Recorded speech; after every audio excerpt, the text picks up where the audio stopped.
अच्छा जी, आज का जो हमारा टॉपिक है वो उसके लिए 2 वीडियोस पहले अपलोड हो चुकी हुई हैं। सप्लाई चेन मैनेजमेंट का चैप्टर नंबर 12 है ये basically, which is safety inventory. ठीक है, तो उसे हम देख लेते हैं। कल हमने डिस्कस किया कि सेफ्टी इन्वेंट्री सप्लाई चेन में क्यों जरूरी है, because their forecast are not 100% accurate, then you have sometime more demand, sometime less than the average demand। अगर ऐसी सिचुएशन है तो ऑफ कोर्स या हम स्टॉक आउट हो जाएंगे या हमारे पास एक्स्ट्रा इन्वेंट्री रहेगी। स्टॉक आउट के सिनेरियो में our customer will shift to another store, to another product, we may lose our market share, or extra inventory में we will have to bear extra holding cost। so there has to be a mechanism जहाँ हम जो हमारे पास average demand से ज़्यादा लोग आ जाएं उन्हें किस तरीके से हमें केटर करना है। उसके लिए हम एक्स्ट्रा इन्वेंट्री रखते हैं जिसे हम सेफ्टी स्टॉक या सेफ्टी इन्वेंट्री करते हैं। ये it is more than the average. ठीक है, अब एवरेज इन्वेंट्री मैंने कल फिर ये बात बताई थी उस लेक्चर में, होपफुली आप लोगों ने देखी होगी।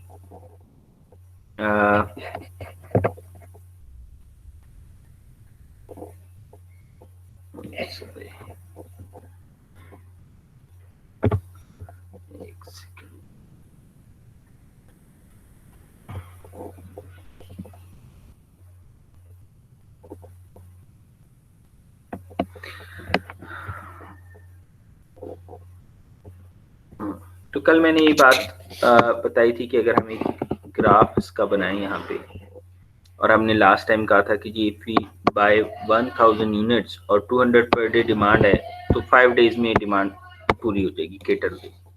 अब ये सिनेरियो ये था जहां हमने ये अज्यूम किया हुआ था कि जो हमारी डिमांड है वो फ्लक्चुएट नहीं करेगी, हमारी सप्लाईज टाइम पे आएंगी, everything is running in a perfect scenario जहां पे जो एंटिसिपेटेड डिमांड है वही बेचना है और उससे ज़्यादा नहीं होगी, उससे कम नहीं होगी। तो हम 5th डे को दोबारा रिफिल करेंगे और फिर वो अगले 5 डेज में सोल्ड आउट हो जाएगी। यहाँ अब हम कह रहे हैं, और इन दो क्वांटिटीज का हमने कहा था कि इसका जो एवरेज है वो हमारे पास साइकिल इन्वेंट्री है और वही हमारे पास एवरेज इन्वेंट्री है which was Q divided by 2।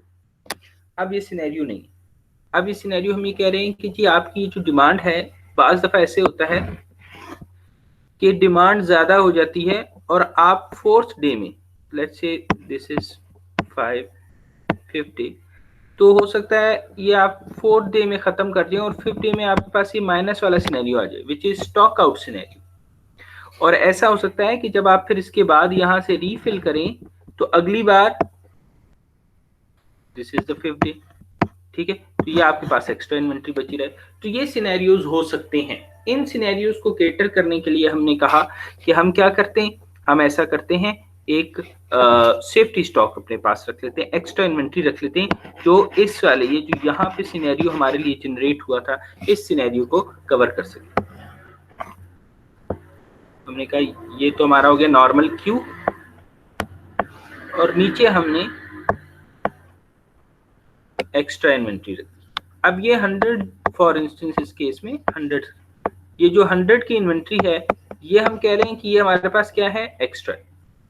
हम वैसे ही सॉल्व करते हैं मसला, यहाँ से रीफिल करते हैं फिर वापस आते हैं फिर रीफिल करते हैं वापस। ये 100 को हम कब यूज करते हैं, उस वक्त यूज करते हैं, लेट्स से ये उस वक्त यूज करते हैं जब ये या डिमांड ज्यादा आ जाए रीफिल पॉइंट से पहले, तो फिर ये क्या होगा, केटर हो जाएगी सेफ्टी स्टॉक से।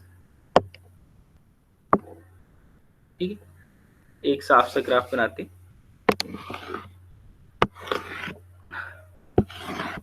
हमने कहा ये हमारा है सेफ्टी स्टॉक, ठीक है, ये हो गया 0, ये हो गया 100 और ये हो गया 1000।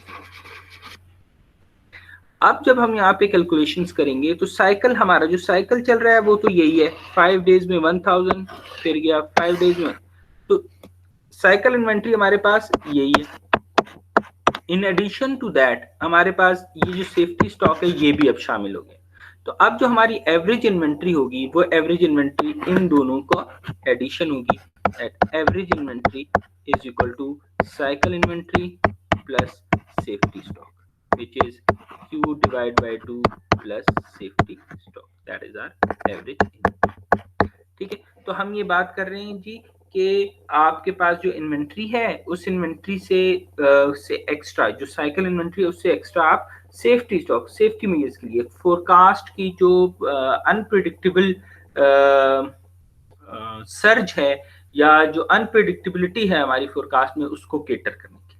ठीक है, यहां तक किसी का कोई क्वेश्चन है तो पूछ लें।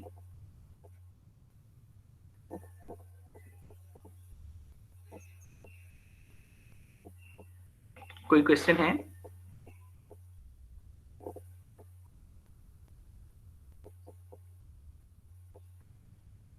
नहीं? Sir I have a question. हाँ तो बोलो ना यार।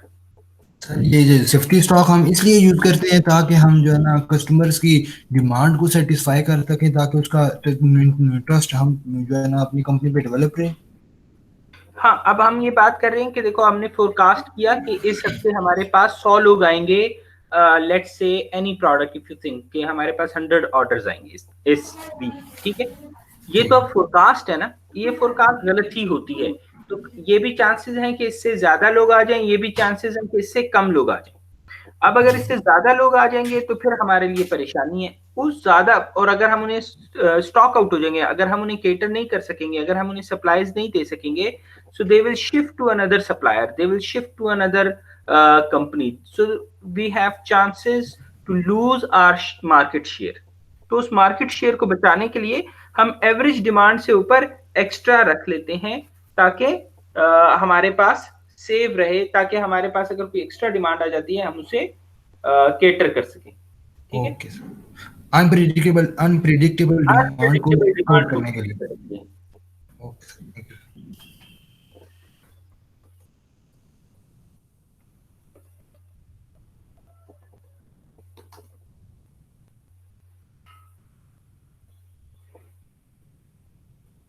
अच्छा जी, अच्छा अब आप लोगों ने, मेरी अजम्पशन ये है कि आप लोगों ने इससे पहले जो 2 वीडियोस सेफ्टी स्टॉक की अपलोड हो चुकी हैं वो आप देख चुके हैं, इसलिए मैं तेज जा रहा हूँ। ठीक है, तो अगर आपने वो नहीं देखी हुई तो फिर इस लेक्चर के फौरन बाद आप वो देखें और उसके बाद वापस ये लेक्चर आपने देखना है। ठीक है, उस वीडियो में मैंने एक असाइनमेंट भी दी हुई है, अनग्रेडेड है, सिर्फ आपकी प्रैक्टिस के लिए है, और वो क्या है, वो है जी आपके पास ये एक्शंस को छोड़ के ये Why is it important to improve product availability while reducing safety? आपकी स्क्रीन नजर नहीं आ रही। आप स्क्रीन नजर आ रही? नो सर, किसी को भी नजर नहीं आ रही? आ रही है। ठीक है, फिर ये रिकॉर्डेड उसमें देख लेना सर, हो सकता है नेट के किसी इशू की वजह से मसला आ रहा हो। Okay sir, okay.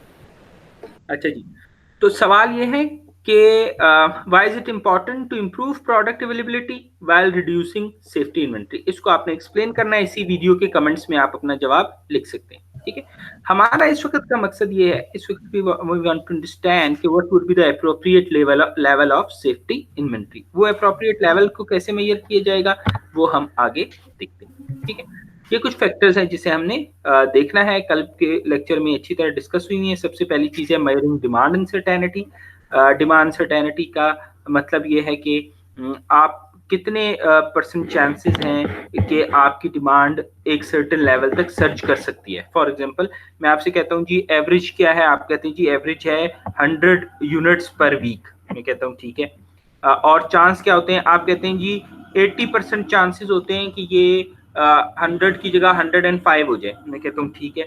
फिर आप कहते हैं उसके ऊपर 10% मैक्सिमम चांसेस ये होते हैं कि ये 110 हो जाए। फिर आगे जो बाकी 10% रह गया, आप कहते हैं 5% चांसेस ये होते हैं कि 180 हो जाए या 130 हो जाए या 140 हो जाए। अब बात ये है कि हमने ये लेवल पहले हमें समझना है कि हमारी डिमांड कितनी अनसर्टेन है। ठीक है, इसके लिए वो जो सबसे पहली वीडियो शेयर की हुई है उस वीडियो के अंदर नॉर्मल डिस्ट्रीब्यूशन का कर्व बना हुआ है। ठीक है, अगर आपको देखें इस तरह, ये हमारे पास क्या है, ये हमारे पास एवरेज डिमांड है। ठीक है, ये हमारे पास क्या है, एवरेज डिमांड है। अब ये जो एवरेज डिमांड है इससे कम भी हो सकती है, इससे ज्यादा भी होती है। अब सवाल ये है कि हम क्या चाहते हैं, कितना एरिया हमें, फॉर इंस्टेंस अगर हम इसे कलर कर दें ये, तो अब ये वाला जो पोर्शन है आगे वाला, ये हम कह रहे हैं कि जी ये वाला वो पोर्शन है जिसमें हम स्टॉक आउट हो जाते हैं। क्या हो जाते हैं? स्टॉक आउट हो जाते हैं। अब अगर हम इसमें स्टॉक आउट हो जाते हैं तो हमने ये देखना है कि हम इस लाइन को किस जगह पे रखना चाहते हैं। हम इस लाइन को किस जगह पे रखना चाहते हैं? हम चाहते हैं कि ये इस जगह पे हो, तो ये क्या होगा, ये हमारा स्टॉक आउट हो जाएगा और ये सारा लेवल क्या होगा, हमारा सर्विस लेवल। सर्विस लेवल क्या है कि हम क्या चाहते हैं कि कितने % डिमांड हम कंफर्म केटर करें, कितने % लोग, क्योंकि जैसे हमने कहा कि डिमांड फ्लक्चुएट करती है और ज्यादा लोग भी आ सकते हैं, ठीक है, और उसकी भी प्रॉपर डिटेल्ड एग्जांपल्स मैं पिछली वीडियो में दे चुका हूं। तो यहाँ पे हमारे पास ये स्टॉक आउट, हम चाहते हैं कि इस जगह पे हो, लेट से ये 70% है, या हम चाहते हैं कि ये इस जगह पे हो, लेट से ये 80% है, हम चाहते हैं इस जगह पे हो तो ये 90% है। यानी हम क्या चाहते हैं कि हमने कितना % ऑफ सर्विस लेवल अचीव करना है, ठीक है, यहां से ये पता चलेगा। अब हमने ये जो तमाम पॉइंट्स हैं, demand certainty, product availability, replenishment policy, इनकी डिटेल्ड डिस्कशन मैंने पिछले वाले लेक्चर में की हुई है, तो वो आपने लाजमी देखना है, वो देखेंगे तो ये चीज फर्दर क्लियर हो जाएगी। ठीक है, हाँ, यहां से आज हम शुरू करेंगे मेजरिंग डिमांड अनसर्टेनिटी, कि डिमांड की अनसर्टेनिटी को हम कैसे मेजर करेंगे। सबसे पहली चीज ये है कि demand has a systematic component and a random component. ठीक है, डिमांड के अंदर दो तरह के कंपोनेंट्स मौजूद है, एक क्या है सिस्टमैटिक और एक क्या है रैंडम। अब सिस्टमैटिक मेजर से क्या मुराद है, किसी को कोई आइडिया?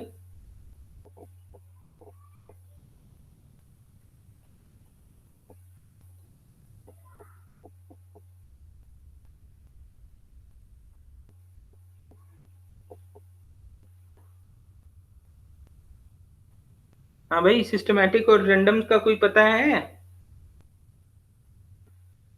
चले, अब आप जो लोग जब ये वीडियो देख रहे होंगे तो आपने पहले इसको पॉज करना है, यहाँ पे सर्च करना है, समझने की कोशिश करनी है, आपकी बुक में भी मेंशन है, और फिर उसके बाद वापस आगे से कंटिन्यू करना है। ठीक है, रैंडम हमारा मकसद यहाँ पे है, हम जो इस वक्त स्टैंडर्ड डिवीजन जिसकी हम बात कर रहे हैं वो है रैंडम कंपोनेंट का। The estimate of the random component is the measure of demand uncertainty. हमें हमारे लिए क्या इंपॉर्टेंट है, रैंडम मेजर इंपॉर्टेंट है। सिस्टमैटिक जब आप पढ़ेंगे तो आपको रैंडम भी क्लियर हो जाएगा। रैंडम बाय द वे ये होता है कि आप उससे पहले से उसकी जो पावर ऑफ प्रेडिक्टेबिलिटी है या उसके पीछे जो कॉजेज ऑफ दैट अनसर्टेनिटी है वो हमारे पास कंफर्म नहीं होते, वो कॉजेज कंफर्म नहीं होते। Random component is usually estimated by the standard deviation of demand, कि डिमांड से कितना डिविएट कर रहा है। फॉर इंस्टेंस हमारे पास ये अगर एक लाइन है तो हम ये समझते हैं ये एवरेज डिमांड की लाइन है, तो कितना ऊपर या कितना डिमांड से नीचे ऊपर नीचे जा रहा है। ठीक है, ये हमारे पास अभी तक समझने के लिए आपके लिए स्टैंडर्ड डिविएशन या वेरिएंस है कि डिमांड कितना वेरी करती है, कितने डिविएट करती है मीन के साथ। आगे जो हम सवाल करने वाले हैं उसमें डी हमारे लिए डिमांड पर पीरियड होगा। एक चीज बहुत एहतियात आप लोगों ने रखनी है, पिछला जो हमने चैप्टर किया था वहां हमने डिमांड को हमेशा एनुअल कंसीडर किया था, and the reason for that was holding cost. ठीक है, कि हमारे पास होल्डिंग कॉस्ट पर एनम थी, तो इसलिए हमने तमाम चीजों को सिंगल टाइम पीरियड पे रखने के लिए पर एनम सब चीजें नहीं थी। यहाँ हमारे पास जो डिमांड है वो पर पीरियड, यानी डिमांड के लिए कोई भी पीरियड मेंशन किया जा सकता है। That could be weeks, days, minutes और ईयर्स और मंथ्स और क्वार्टर्स व्हाटएवर। ठीक है, तो कोई भी इसमें पीरियड आ सकता है। स्टैंडर्ड डिविएशन के लिए सिग्मा डी और L stands for lead time. Lead time आपको पता है द टाइम रिप्लेनिशमेंट टाइम जो होता है आपका कि ऑर्डर से प्लेसमेंट तक, ऑर्डर से फुलफिलमेंट तक का जो टाइम है वो क्या है, लीड टाइम है। फॉर इंस्टेंस अगर आप आज ऑर्डर करते हैं और वो आपको 5 डेज के बाद मिलता है, सो इट मीन्स कि आपका लीड टाइम 5 डेज है। ठीक है, हमारे लिए दो तरह की अनसर्टेनिटीज इंपॉर्टेंट है। पहली तो अनसर्टेनिटी ओवरऑल डिमांड के दरमियान, कि फॉर इंस्टेंस पर वीक डिमांड है 1000, तो हम कहते हैं जी ये डिविएट कर सकती है 1100 तक। एक तो ये हो गई कि जो स्टैंडर्ड डिविएशन है ड्यूरिंग द डिमांड पर पीरियड, और दूसरी चीज जो इंपॉर्टेंट है वो है यही डिमांड की अनसर्टेनिटी ड्यूरिंग लीड टाइम, कि फॉर इंस्टेंस आपने ऑर्डर कर दिया है कि अब सामान आ जाए, आपने ऑर्डर प्लेस कर दिया है, तो उस ऑर्डर प्लेस करने से ऑर्डर के रिसीव होने तक इस दरमियान डिमांड कितनी फ्लक्चुएट कर सकती है, ये दो तरह की अनसर्टेनिटीज हमारे लिए बहुत इंपॉर्टेंट है। ठीक है जी। P is equal to demand during के पीरियड, इसको इतनी इस वक्त हमें इस पे फोकस नहीं करना। Coefficient of variance CV is equal to standard deviation divided by mean, इसको इस वक्त के लिए हम रोक लेते हैं, इसको जब आगे क्वेश्चन करेंगे तो फिर इस पे वापस आ जाएंगे। ठीक है, यहाँ से कुछ चीजें देख लेते हैं, फिर आगे हम क्वेश्चन इसका करते हैं। Product availability, product availability means a firm's ability to fill a customer's order out of available inventory, means कि आपके पास जो अवेलेबल इन्वेंट्री है उसमें से कितने % आप डिमांड को केटर कर सकते हैं। फॉर इंस्टेंस आपके पास, आप कहते हैं मेरे पास मैं 100 इन्वेंट्री 100 इन्वेंट्री रखूंगा, 100 यूनिट्स रखूंगा और मेरी या मैं 80 यूनिट्स रखूंगा और मेरी जो डिमांड है वो 100 यूनिट्स है। ठीक है, मैं 80 यूनिट्स रखूंगा और मेरी डिमांड क्या है, 100 यूनिट्स है। तो what does that mean? That would mean कि आपके पास 80% प्रोडक्ट अवेलेबिलिटी। ठीक है, तो ये आपने डिसाइड करना होता है कि आप क्या लेवल ऑफ प्रोडक्ट अवेलेबिलिटी रखना चाहते हैं। दूसरी चीज है स्टॉक आउट। अब जो प्रोडक्ट अवेलेबिलिटी से बच गया वो क्या है, स्टॉक आउट है। यानी 20% पिछले सिनेरियो के मुताबिक हमारे पास 20% हम क्या हो जाएंगे, स्टॉक आउट हो जाएंगे। A customer order arrives when product is not available, so you do not have stock to cater the demand that has been generated. Then we have product fill rate. Product fill rate का मतलब ये है कि एक किसी particular product की अगर आपके पास डिमांड आई है तो क्या आपकी इन्वेंट्री में वो था और आपने उसे केटर कर दिया।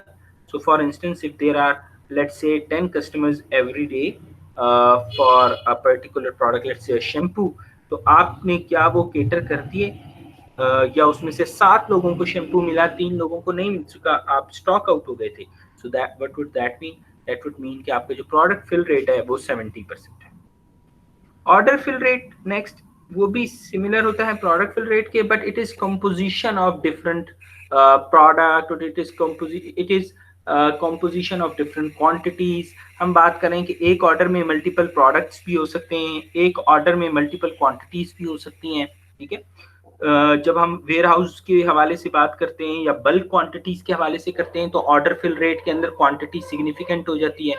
जब हम रिटेल आउटलेट के हिसाब से बात करते हैं तो डिफरेंट प्रोडक्ट्स इंपॉर्टेंट हो जाते हैं। फॉर एग्जांपल, आप जब कैश एंड कैरी पे जाते हैं तो वहां जो आपका ऑर्डर होता है वो क्या होता है, उसके अंदर शैम्पू भी होता है, साबुन भी होता है, ग्रोसरी के खाने पीने की अशिया भी होती हैं, उसके अंदर डिफरेंट आइटम्स होते हैं, वो तमाम डिफरेंट प्रोडक्ट मिलके एक ऑर्डर बनाते हैं। तो इस तरह अगर आप चाहते हैं कि आपका ऑर्डर फिल रेट मैक्सिमाइज हो तो आपको क्या करना पड़ता है, आपको वैरायटी रखनी पड़ती है, डिफरेंट गुड्स रखनी पड़ती हैं अपने स्टोर के ऊपर। यही सिनेरियो जब हम मैन्युफैक्चरिंग या वेयर हाउसिंग के इस पे डिस्ट्रीब्यूशन के लेवल पे लेके जाते हैं, जहां हम बल्क की बात कर रहे हैं, तो वहां हो सकता है ऑर्डर मींस पर्टिकुलर क्वांटिटी।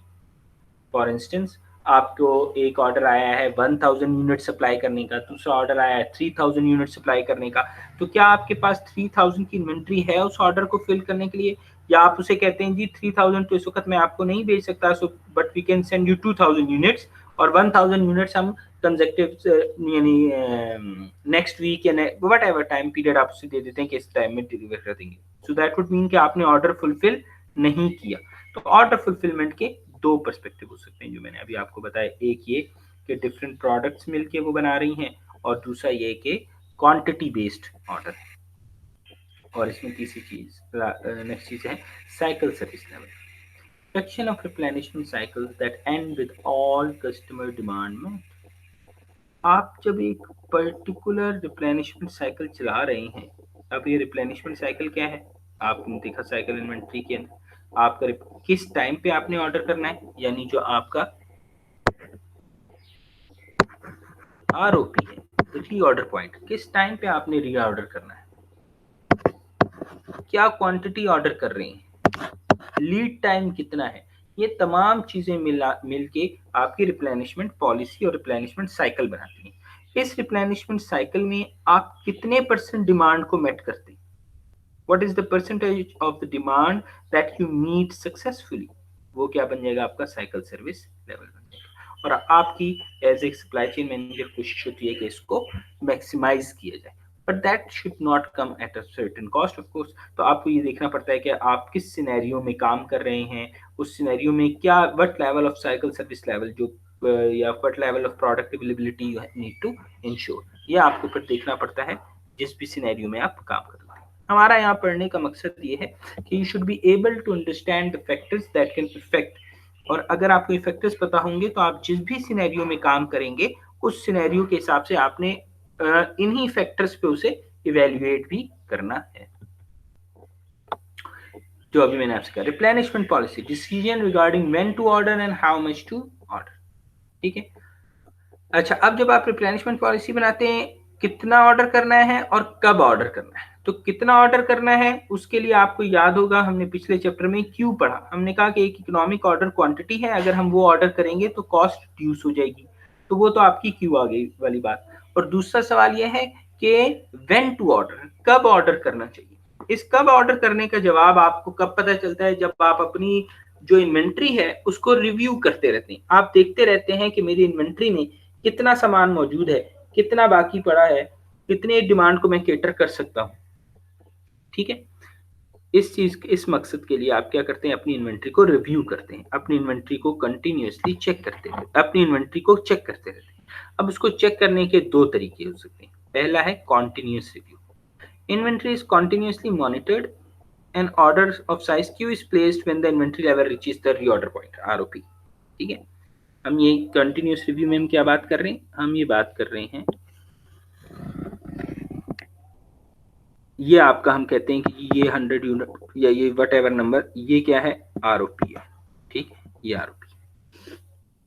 आपने डिमांड, आपने एक सर्टेन क्वांटिटी मंगाई, वो क्वांटिटी डिमांड जाती रही, जैसे ही रीऑर्डर पॉइंट को हिट किया उसने, इसका ऑर्डर प्लेस हो गया, ठीक है। हम ऑर्डर के लिए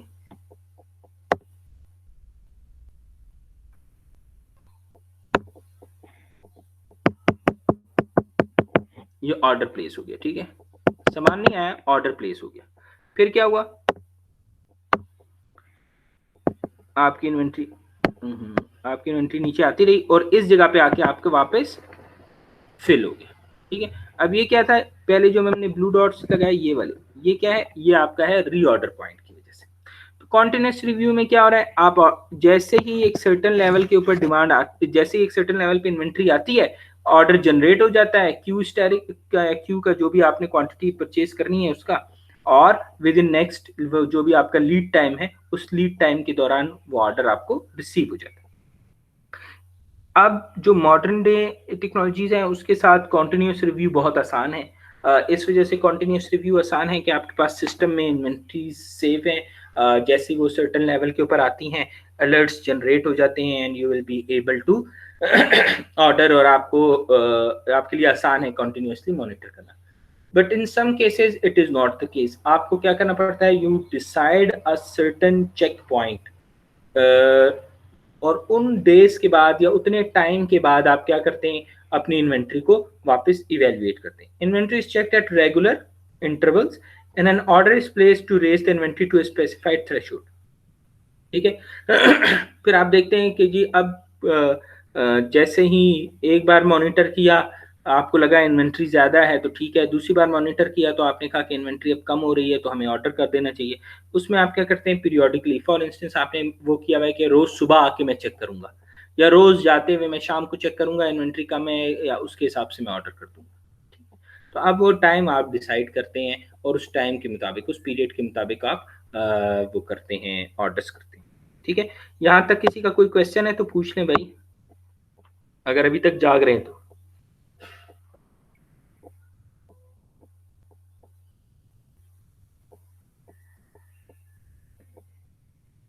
मेरी आवाज आ रही है आप लोगों को?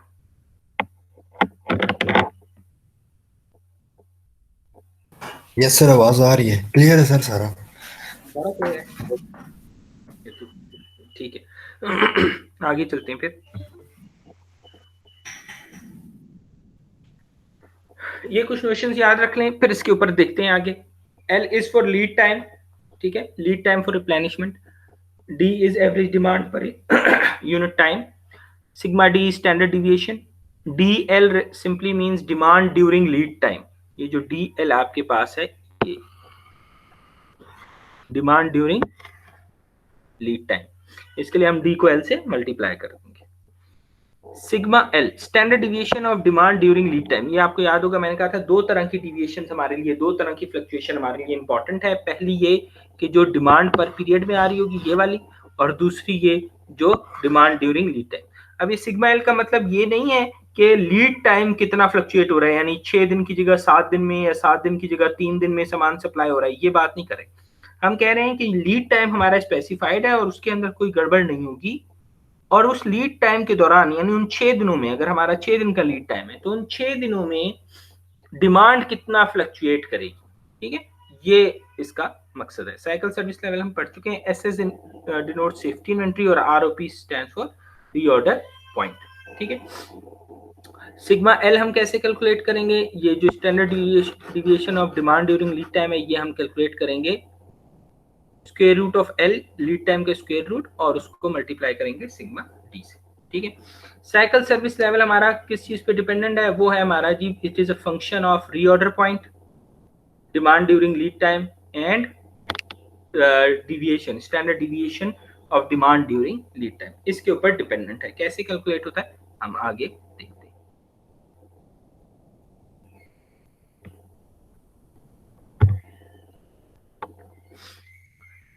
So demand is 2500 per week and that standard deviation यानी जो डिमांड में फ्लक्चुएशन आती है पर वीक वो है 500। So what does that mean? That means कि डिमांड जो है 2500 से 2000 पे भी आ सकती है और 2500 से 3000 तक भी जा सकती है। लीड टाइम है आपके पास 2 वीक्स का, और क्वांटिटी जो आप ऑर्डर करते हैं हर बार वो है 10,000, और जो रीऑर्डर पॉइंट है आपका दैट इज 6000।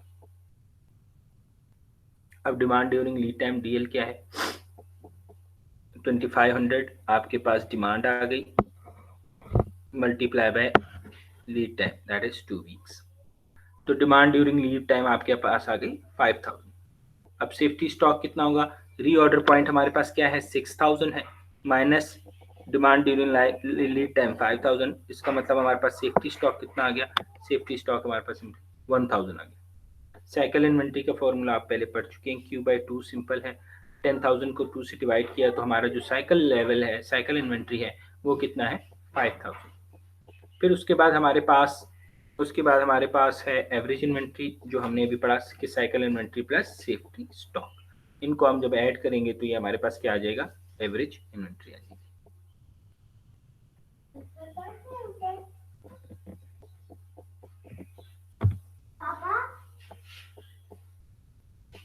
इसके बाद हमारे पास है standard deviation during lead time.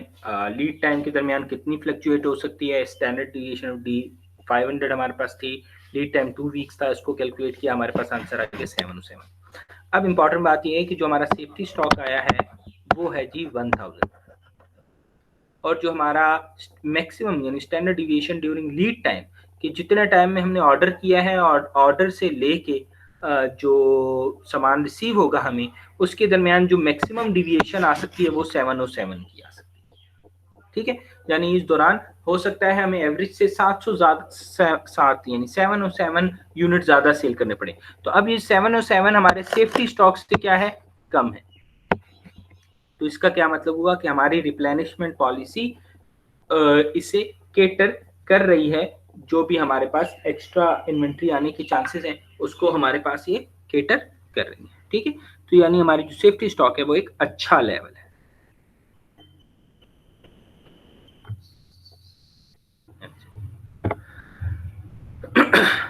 तो यहां तक आप लोगों ने ये करना है कि यहां तक इस क्वेश्चन को दोबारा से प्रैक्टिस करना है और कोशिश करनी है इसको समझने की। पहले दोनों लेक्चर्स भी देखने हैं और उसके बाद फिर इस लेक्चर को देखना है, और इसमें जो भी क्वेश्चंस हैं आप वीडियो के कमेंट में पोस्ट कर सकते हैं। ठीक है, अब अगर किसी का कोई क्वेश्चन है तो वो बता दें। सर मेरा एक क्वेश्चन है जी, ये फॉर्मूला जो है या ये कौन से नेचर के प्रोडक्ट पे अप्लाई होते हैं? अच्छा 1 मिनट में आपको बताता हूँ।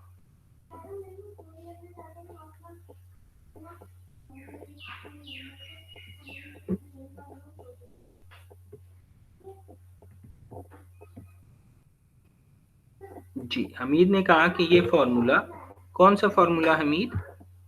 ये तमाम जो हम आरओपी ये तमाम जो कर रहे हैं, यस सर, ये कौन से प्रोडक्ट्स पे अप्लाई होते हैं? ये हर नेचर, इसमें कोई नेचर स्पेसिफाइड नहीं है। यानी हमने जब भी सेफ्टी स्टॉक कैलकुलेट करना है, हम इसे इस कॉन्सेप्ट को अप्लाई कर सकते हैं और ये फॉर्मूलाज को अप्लाई कर सकते हैं। अगर आपके जहन में कोई प्रोडक्ट है तो आप उसका बताएं, फिर हम उसको डिस्कस कर लेते हैं।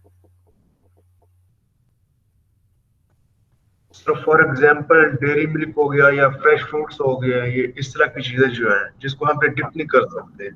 अच्छा हाँ बिल्कुल नहीं, अब उसमें देखें, अब हमें क्या देखने की बात क्या है, मेरे लिए देखने की बात ये है कि आपके पास एक प्रोडक्ट है। फॉर एग्जांपल आपके पास एक पेरिशेबल प्रोडक्ट है, एक नॉन पेरिशेबल प्रोडक्ट है। ठीक है, ये दूध में ही ले लेते हैं। आपके पास मिल्क इंडस्ट्री में इस वक्त 2 तरह के जो आपके पास शॉप्स पे अवेलेबल हैं।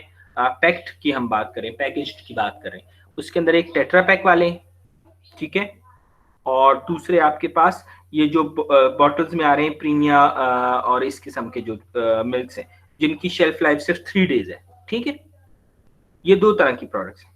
अच्छा, अब जब आप स्टॉक, सेफ्टी स्टॉक की बात कर रहे हैं तो आपने ये चीज केटर करनी है कि हाँ, हमने प्रोडक्ट अवेलेबिलिटी तो इंश्योर करनी है, लेकिन क्या एक्स्ट्रा अगर हम स्टॉक रखते हैं तो क्या वो इतने दिन सस्टेन कर सकेगा या नहीं कर सकेगा। अगर नहीं कर सकेगा तो आप क्या करेंगे, आप अपने साइकिल सर्विस लेवल को, आप अपनी प्रोडक्ट अवेलेबिलिटी को, जो आप कह रहे हैं कि हमने कितने % डिमांड जो एक्स्ट्रा है उसको केटर करना है, उसको रिड्यूस कर लेंगे।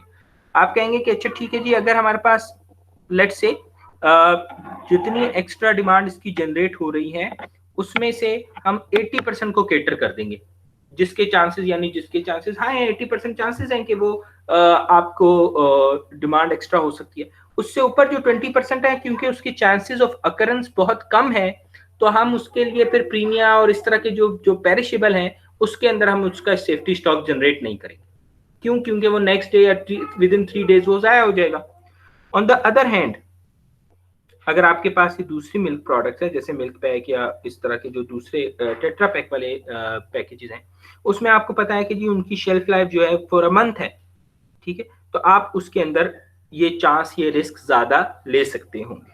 ठीक है, तो जिस भी सिनेरियो में आप बैठे, इसीलिए मैंने आपसे कहा ना, आपको केटर, ये आपको ये तमाम चीजें, ये फैक्टर्स अंडरस्टैंड करने किस सिनेरियो में, जिस सिनेरियो में आप काम कर रहे हैं।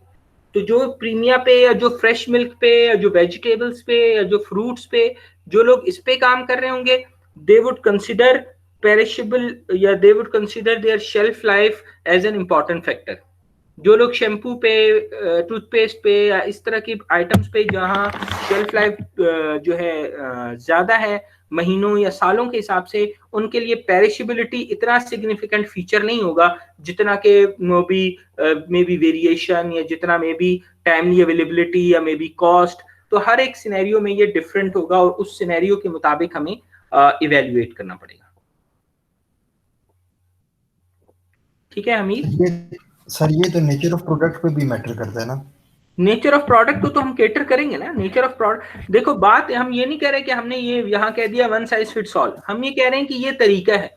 फैक्टर कौन कौन सा इंपॉर्टेंट है, ये प्रोडक्ट पे डिपेंड करता है, ये जिस एनवायरनमेंट में आप काम कर रहे हैं उस पे। फॉर एग्जांपल हम इसकी एग्जांपल ले लेते हैं, पानी की बोतल और कोल्ड ड्रिंक की, पानी की बोतल पे ले लेते हैं। ठीक है, अब अगर आप काम कर रहे हैं, मैंने पिछले लेक्चर में इसकी एग्जांपल दी भी थी, आप काम कर रहे हैं इकरा यूनिवर्सिटी की कैफेटेरिया, या आप किसी एक ऐसी यूनिवर्सिटी की कैफेटेरिया में काम कर रहे हैं जहां सिर्फ वो उसी यूनिवर्सिटी का सिर्फ एक वो कैफेटेरिया, कि आपको पता है as a supply chain manager या एज ए कैफेटेरिया मैनेजर, आपको पता है कि अगर मेरे पास सामान आज खत्म भी हो गया तो ये स्टूडेंट कल मेरे पास ही आएंगे, because they do not have any other option to go to. ठीक है, लेकिन अगर आपके इर्द गिर्द 10 और आउटलेट खुले हुए होंगे किसी यूनिवर्सिटी में ऐसे में जहां पे जी 12 वेंडर साथ बैठे हुए, अब उन 12 वेंडर्स के अंदर अगर आपको पता है कि अगर मेरे पास पानी की बोतल नहीं होगी तो ये बंदा साथ दूसरी जगह चला जाएगा और वहां पानी भी फिर वहीं से लेगा, वहीं से फिर खाने के लिए भी लेगा, वहीं से तमाम सामान ले लेगा। तो इसलिए मुझे इंश्योर करना है कि हर प्रोडक्ट अवेलेबल है। अब ये दो सिनेरियो, प्रोडक्ट सेम है, सिनेरियो डिफरेंट है, एनवायरनमेंट डिफरेंट है जिसमें आप काम कर रहे हैं, ठीक है। आप जैसे हमने इससे पहले वाले सप्लाई चेन की जो अर्लियर लेक्चर्स थे उसमें डिस्कस किया था कि आप अगर एक इमरजेंसी में, हॉस्पिटल की इमरजेंसी में बात कर रहे हैं, इमरजेंसी में डील कर रहे हैं, तो हॉस्पिटल इमरजेंसी में डिफरेंट सिनेरियो है और हॉस्पिटल की ओपीडी में डिफरेंट सिनेरियो है। सेम प्रोडक्ट्स हैं, सेम कंपनी है, लेकिन दो डिफरेंट ओरिएंटेशन से काम करना पड़ेगा। प्रोडक्ट वाइज तो ऑफ कोर्स पे डिफरेंट हो जाता है। अगर आप पेरिशेबल, नॉन पेरिशेबल में शेल्फ लाइफ कितनी है, एडिबल है या दूसरा आइटम है, वो हर प्रोडक्ट के हिसाब से फिर चेंज होगा। सिनेरियो को हमने अंडरस्टैंड करना है, कॉन्सेप्ट यही रहेगा। इस कॉन्सेप्ट में फिर हम देखेंगे कि कौन कौन सी चीज किस किस जगह कौन सी कितनी सिग्निफिकेंट हो जाती है, ठीक है। Okay sir. हाँ जी, और कोई किसी का कोई क्वेश्चन है?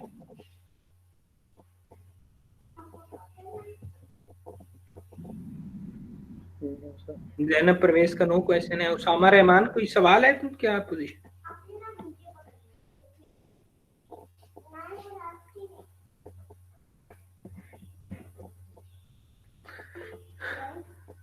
ओके, ठीक है जी, आपके मैसेज आ गए हैं कि क्वेश्चन कोई खास नहीं है। आपने लाजमी पहले लेक्चर देखना है सेफ्टी स्टॉक का, जो मैंने एक वीडियो यूट्यूब की शेयर की हुई है, 8-9 मिनट की है। फिर उसके बाद एक 30 मिनट्स का लेक्चर है जिसमें इनिशियल डिस्कशन हुई हुई है सारी, और फिर उसके बाद ये, ठीक है। नेक्स्ट इंशाल्लाह हम कोशिश करेंगे कि फ्राइडे को इसका नेक्स्ट पार्ट, जिसके अंदर इन तमाम चीज़ों का अगेन रिव्यू और एक प्रैक्टिस क्वेश्चन के साथ आपको दे देंगे, ताकि आप एक प्रैक्टिस क्वेश्चन कर भी लेंगे एक्स्ट्रा और एक प्रैक्टिस क्वेश्चन आपको दे देंगे। और फिर उसके अंदर हम नॉर्मल डिस्ट्रीब्यूशन के हवाले से भी डिस्कशन कर लेंगे कि नॉर्मल डिस्ट्रीब्यूशन जो साइकिल सर्विस लेवल है उसमें हम एक्सेल का कौन सा फॉर्मूला और क्यों इस्तेमाल करते हैं, ठीक है जी। ओके जी, थैंक यू वेरी मच। अल्लाह हाफिज। अल्लाह हाफिज़ सर।